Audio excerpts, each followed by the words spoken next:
It's the Mixed Martial Arts Hour with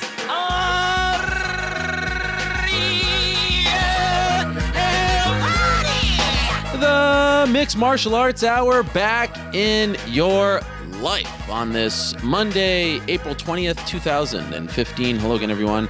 I'm Ariel Helwani inside our New York City studio. Great to be inside. It is pouring outside here in New York. Pouring.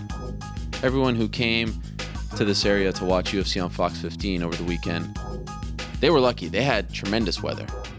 It was like all those people from the West Coast brought this amazing weather here, but now it is pouring outside, so it's a great day to be inside and talk some MMA. I got to tell you, I am still, there are some performances that hours and days later, you're left you're still in awe.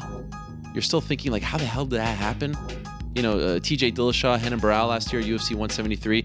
That was a performance where I was left in awe of the winner, TJ Dillashaw. I feel the same way about what Luke Rockhold did to Lyoto Machida on Saturday. I view Luke Rockhold in a whole different light now. He is on a whole other level. You just don't do that kind of thing to Lyoto Machida. You don't beat up Lyoto Machida like that. All of a sudden, Lyoto Machida feels very, very old.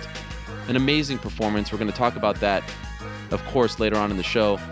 Some big wins on Saturday in Newark. Felt like a changing of the guard, so to speak. Aljamain Sterling with a huge win. Max Holloway with a huge win. Beneil Dariush with a huge win. Paige Van Zandt with a huge win. And, of course, Luke Rockhold with a huge win. All youngsters over veterans, if you will. I like that sort of thing. So we'll talk about that. And, of course, it's UFC 186 Fight Week. Montreal now in everyone's mind. And I know the card has been hit. I know it's not what we thought it was going to be, but the UFC is back in Montreal for the first time in a very long time. And I think I have a feeling about this card. I don't know what it is. I have a feeling something is going to happen. Hopefully something good. And we'll talk about that as well. We have a few guests who will be competing on that card. We have some VIPs in the house.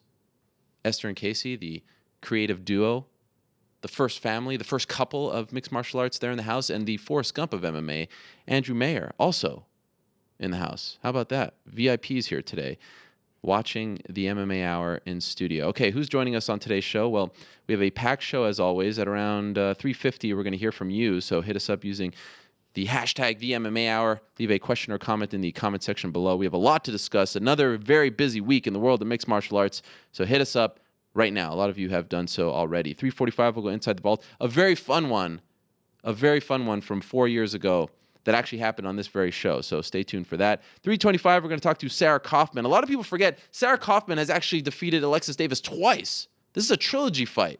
It's not a rematch, a trilogy fight. They fought way back when, early in their careers, and then, of course, in Strikeforce a few years ago. They're fighting again this Saturday in one of the most important fights on the card. Two ranked fighters. It's on the prelims, but it's an important fight, and it's always great to talk to the fellow Canadian, Sarah Kaufman. She'll join us at 3:25. 3:05, we're going to talk to Max Holloway.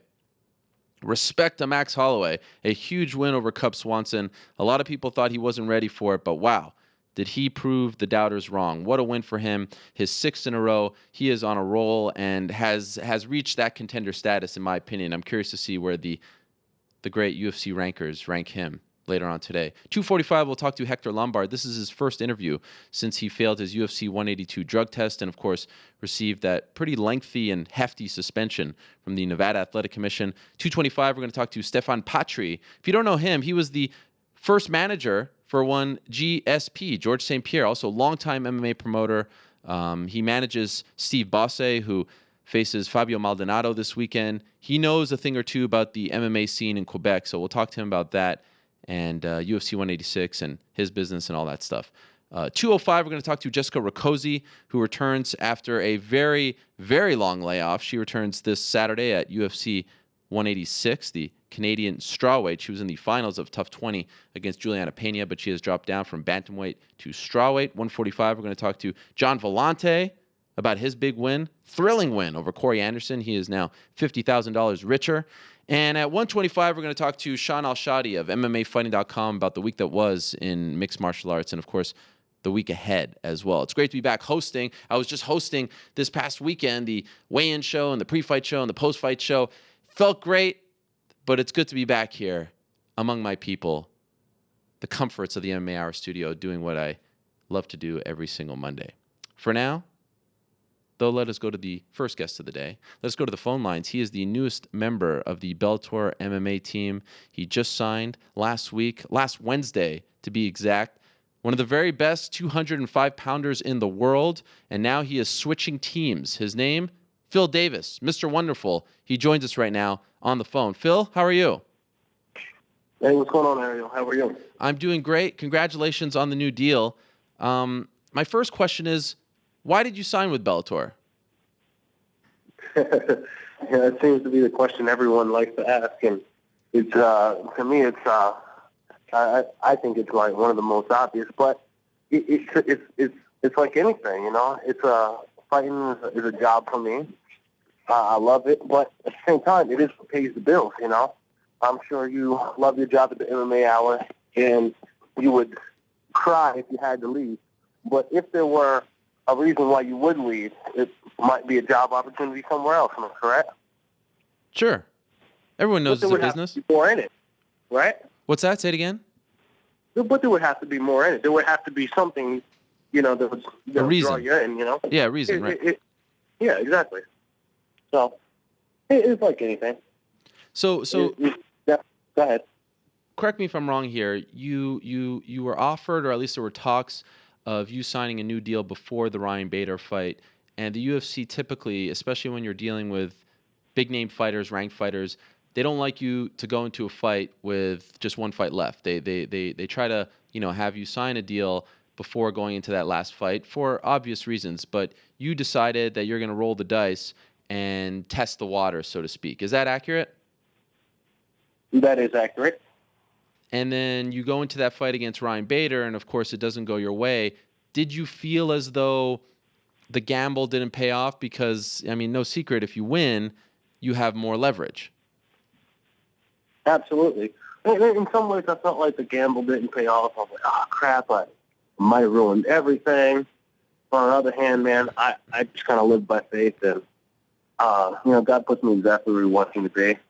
And I try not to worry about the details of life too much either way. If it's good, you know, I try not to claim that victory for myself because I really didn't do it. And if it happens to not go my way, I try not to get too bummed about it because, you know, there's a bigger picture. What was the thought process behind not trying to sign a deal before that Bader fight and testing the waters? Because I think there are a lot of fighters who like the security of saying, okay, I'm not going into a fight with none left after this one. You see a lot of guys signing that deal beforehand. Why did you say, you know what, I'm going to roll the dice here? Well, that's just it. Security is a myth. Security is a mirage. There is no security in the fight game. There is no security. You have a bad performance, you can be cut. Mm-hmm.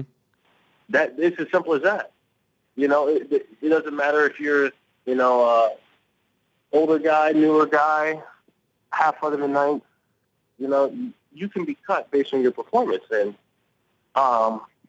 security just does not exist. So it's best to go with what is on the table. You know, what don't go with there could be more security if I stay here. Well, that doesn't really exist.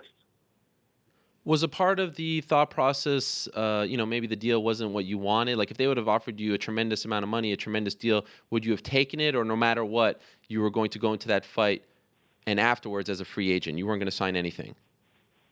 Oh, 100%. 100%. You know, it wasn't like I wanted to get away from the UFC. Not at all. I absolutely love everybody at the UFC, and I thank Dana Lorenzo for giving me my big break in MMA and giving me a chance to fight on the big stage. And, you know, I have nothing but gratitude to express to those guys. And I would have liked to sign the big contract and stay with the UFC. Sure, that was my first option. But as more options became available, I went with other options. You know, it's hard to look at it emotionally. I'm entirely looking at it as a business move. There's probably no one out there when offered a better opportunity says, no, I'll stick with what I'm used to, you know? And just to be clear, did they actually offer you something before the Ryan Bader fight? Oh, absolutely. And how does that compare to what you ended up signing? It was comparable, but not what I wanted. Okay. And then after the Bader fight, was the same deal on the table, or did they change it, or not even offer you anything?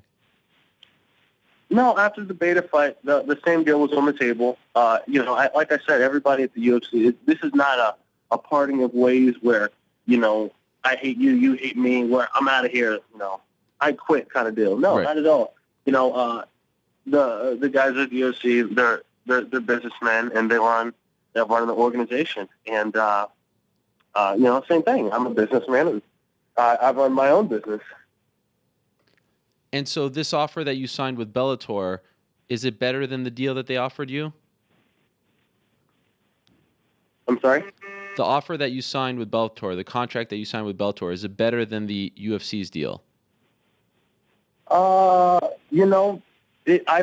definitely preferred it better than the deal that the UFC gave. Yes. Was it all about money, or were there other sort of flexibilities that were offered? Because we sometimes hear when Viacom offers a deal, there's TV stuff, there's this, there's that. There are other things that they throw in there because of Viacom and the networks that are under that umbrella. Was that involved as well, or was it something else? There were other things other than money. But then again, the fight game is simple. I fight for money, It's like anything, That's what I do. Did other organizations come after you? Did you get offers from the World Series of Fightings, the ONE FCs, etc.? You know what? Honestly, I do believe so. But I completely take the back seat in all this stuff, allow my management to do all the hard work. They go out and talk to whomever and field all the options. And the options they presented me with were just that of UFC and Bellator. And I'm pretty sure there were other offers. I just don't know from whom and for what the details of those deals were. One detail that I think has flown under the radar here is that your management team, Zinkin Management, they have a great relationship with Scott Coker. Back when Scott Coker was the president of, Strikeforce, CEO of Strikeforce, he signed a lot of the Zinkin guys, right? Cain Velasquez, Luke Rockhold, Josh Thompson, et cetera, et cetera. And now you kind of feel like the first big free agent from Zinkin who was made available once Coker took over Bellator. How much of an influence did your management team have in this decision, in the sense that if they didn't have that relationship with Coker, would you have possibly gone somewhere else? What do you think? See, that's asking me to put my what ifs and a guess upon the relationship that my management has with Scott Coker. Simply put, my management team is one of the best. Mm-hmm. Arguably the best, I should say. They are arguably the best. Definitely have some of the best fighters in the world, some champions of all sorts. I heard you talking about Luke Rockhold, one of my buddies on the way in. We have good fighters, and obviously good fight promotions like good fighters. I mean that's an obvious relationship right there. I mean there's no I can't. There's a little bit of a relationship there, but anybody could have that relationship with Scott Coker, given a multitude of good fighters. Have you ever met Scott? Yeah, I met Scott briefly when the Bellator came to San Diego last year. And what do you make of him? Some might say that he's not your typical promoter. I shook his hand, said hello, and that was it. We didn't even have a conversation at this time. I was busy worrying about my boy Michael Chandler. Okay. I just wanted to shake hands, say hello. What do you? What do you? Go ahead. Sorry, I thought you were going to say something else. Are you disappointed ultimately that the UFC didn't match this offer? Like deep down, would you have preferred to stay there? No. It's not, moving to Bellator is not an opportunity where you say, I'm disappointed in anything. Okay. You know, if I was working for FedEx and UPS offered me a better job, then you go to UPS. There's the only thing that brings up hurt feelings is that I have a lot of friends and family that work for the UFC, the people of the organizations that I won't be able to see on a regular basis. That's simply it. There's no hurt feelings any other way. And, you know, it's just one of those things that happens in life, you know? Do you feel like something like this is important in MMA? Because we don't often see, of course, there's that lawsuit out there, and there are people who have said that there aren't a lot of options for fighters. For a big name, ranked fighter who's in the top 10, who's had huge wins in the UFC against some of the biggest, names of all time. Do you think it's important for things like this to happen to show to people that, look, in this day and age in 2015, there are options. You don't have to just, settle on the deal that is offered to you. You can go out there and test the waters. Do you view yourself as someone who's taken a big step for fighters' rights and things of that nature? Well, I certainly hope so. I would never want anyone in any job to feel confined to working only that job. You know, I mean, if you're in sports, especially in the fight game, definitely go after the best offer. Shoot for the stars.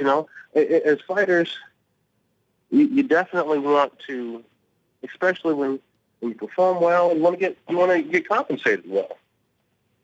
At the end of your career, you don't want to say, man, I should have done this, I should have done that. As a whole, I feel like fighters are a group of risk takers. But when it comes to that category of, shopping out the best deal for the contract, they become not that big of risk takers for the most part. Around this time last year, that's when if you want to call it a rivalry with Jon Jones really started to ramp up when you were fighting on the same card as him, UFC 172. And, he's commented on your departure. I'll ask you about that in a second. But does a part of you leave a little disappointed that you never got that shot against him to test yourself against the champion in that organization, the UFC? Well, simply put, I don't fight to beat people. I fight to be the best. Mm-hmm. Jon Jones is the best guy in the UFC, and I definitely want to be the best, and that meant fighting him. And slightly bummed I didn't get a chance to fight him, but at the same time, not really. Why not? Because it really felt like you wanted to test yourself against him. Oh, I do. Oh, 100% do. But like I said, my goal in MMA is not to fight a particular person. It's to be the best. Mm-hmm. And if he's the best at that time, sure, yes, I would like to fight you. If he's not the best at that time, I want to fight whoever it is. He was on Andrei Arlovsky's live chat, and he referred to you as Mr. JV, and he said, "Good luck crumbling me like a cookie from all the way over there." What do you make of him taking a couple shots at you on the way out? Well, he refers to me as Mr. JV. He called you, yes. Oh, he said, quote, "Oh my goodness, Mr. JV himself. To be honest, I'm happy for him. If he's going to make more money over there, ultimately it's about providing for our families. It's a job at the end of the day. If he's going to be treated better over there, good for him. I do believe the competition is not as stiff at Bellator as the UFC, so I think he'll definitely be a top 3 guy in the world now. Good for him. Maybe he'll even win it. To be a world champion and to make a little more money, that's a win-win. But good luck crumbling me like a cookie from all the way over there." Also on his Twitter, he said, maybe now you'll be able to live up to your Mr. Wonderful moniker. Ooh. It sounds like I got under his skin more than a little bit. It sounds like I'm living rent free right in the top of Jon Jones' head. Yeah. It's interesting. It's interesting. He has all that to say as I exit. Right. But He it's a little bit of a rivalry, but more or less of like, he's like your little brother or somebody. You know what I mean? You want to give him a noogie? There's a part of Jon Jones that really wants to beat me. You know? Yeah. What's your take on the Bellator light heavyweight division? How much do you know about it? I know the top couple guys. The common thought right now seems to be that maybe this time next year you will be champion, that there's no one in there. In fact, I even brought up on our show, the MMA Beat, last week, that you can make a very strong case that right now Phil Davis is the very best fighter in Bellator, regardless of division, given your resume and your skills and all that stuff. Would you agree with that? Both of those sentiments, you'd be champion this time next year and that you're the best fighter in Bellator? I will agree with the first sentiment that I should be champion by this time next year, and that I will say I definitely make a case for one of the best fighters in Bellator, but Bellator has some great fighters, and I'm not going to just say I'm the best out of all of them. No, I'll be added to a roster of already great guys. Have they told you when you will debut? No, I have not. I haven't heard yet about exactly when or who or when that might be. So, when do you want to debut? Man, I'm just sitting around in the lab working hard. That's it. You know. Have they given you a sort of blueprint, like you'll have to fight once before you get a title shot? You'll get a title shot right away. I mean, the champion Liam McGeary doesn't have a title shot just yet. In fact, I saw him at UFC on Fox 15 this weekend. He was very excited about the possibility of fighting you sometime in the future. Have they told you at all what your path will have to be to get that title? No, they haven't told me too much of anything. Really, it's all I've really heard is just, the same thing you've heard. That I'm signed, I'm in, and I'm added in with a bunch of already tough guys. Given your resume, go ahead. Go ahead. I was just wondering, given your resume and your experience and all that, do you think you deserve a title shot right off the bat? I kind of want a title shot right off the bat, but I wouldn't say deserve. Deserve is a strong word. I'm not going to tell somebody what I deserve. I will say that I would want a title shot right off the bat, but I'm happy to do whatever you want me to do. I'm a team player, always have been. Mm-hmm. But, there are some interesting names in that division. There's the legends like Ortiz and possibly Rampage if he comes back. There are some, guys who are coming up like Linton Vassell and, of course, McGeary is in the mix, Emmanuel Newton. Do you prefer to go the sort of legend route, or do you want to test yourself against some of these other guys who are coming up and who have kind of helped build that division before the legends came around? Honestly, I want to go straight for the top. Okay. Liam McGeary, I liked him in his last fight, so he looked pretty solid. And I was like, yeah, I want to go against this guy. I would not. It's weird. I very seldom say that. And it's not like something I say. I don't have to be in their weight class. But when I watch some guys fight, I'm like, man, I kind of like to fight that guy. And you said that about him. And I said that about him as he was fighting. Just because, I thought he had a great skill set. And I would never say that about a guy who I felt like, oh, this guy sucks. I could for sure beat him. A lot of people think that way. I don't. If I thought that way, it's because it means you are good. You're really good, and I respect you as a fighter. So on your way out, tell me, what was your favorite moment in the UFC? You had some big ones. You had some great performances. Is there one that sticks out? This was my favorite moment inside the octagon. I've had so many favorites inside the octagon. Probably my favorite would be just my trip to Abu Dhabi. Oh yeah. The whole trip was just The whole trip was just it was just too much. I was over in Abu Dhabi, which I didn't think it was a place I'd never imagined I would go. And but kind of always wanted to, Mm-hmm. And the culture there is just I was almost distracted by the culture because I wanted to just like be out and about and just experience that side of the world. And at the same time, I had this fight going on. It was just so much mental stimulus. And the whole trip was dope. I went on safari. That was dope. I had a fight. Beat Alexander Gustafsson. Made a friend. Yeah. Almost got the bonus. That's another story. That's a story for another day. What do you mean? What do you mean? What do you got? What happened? Well, the story as it goes. Okay?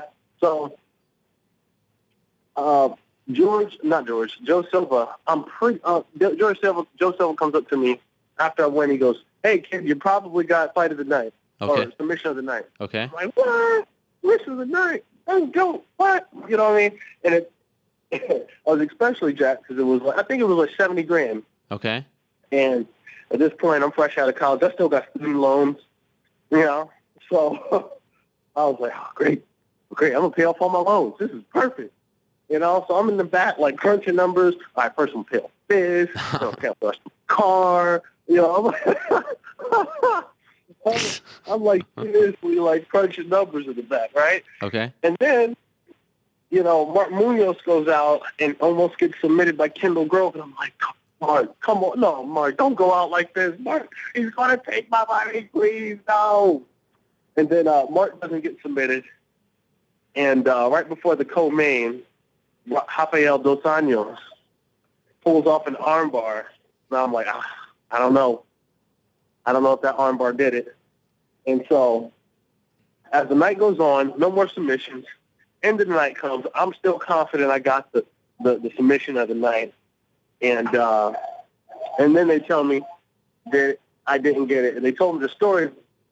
I was going to get it, and Dana Lorenzo were split between who should get it between myself and Rafael. And George St. Pierre happened to be cage side that night. And they're like, "Hi, George, who do you think?" And George goes, I kind of like the armbar. What? Yep. My boy George. GSP, he screwed you. Yeah. He didn't screw me. He liked the armbar. I give it to him. It was a nice armbar. Wow. Did you ever approach him about that? No. What am I say? What am I say? Hey, you know my Anaconda was better than that armbar. What am I say to that? Come on, man. Well, I think it was better. It was still a great night. It was a great weekend. Afterwards, we went and had a party at some rooftop club inside the Yas Island Marina. It was sick, man. Everything, the whole trip was just crazy. I remember our post-fight interview afterwards. We were outside that little trailer over there, and it was very it was very humid. You were sweating a lot. We were talking about your friend Shandella. You remember that? Good times. I do remember that. It's so funny you say that because right before the interview, I was walking back to your trip to the trailers, and hey, we grab an interview. I was like, okay, cool. And before we started, one of the workers there was like, "Hey, can I have your shirt?" I was like, I can't even breathe.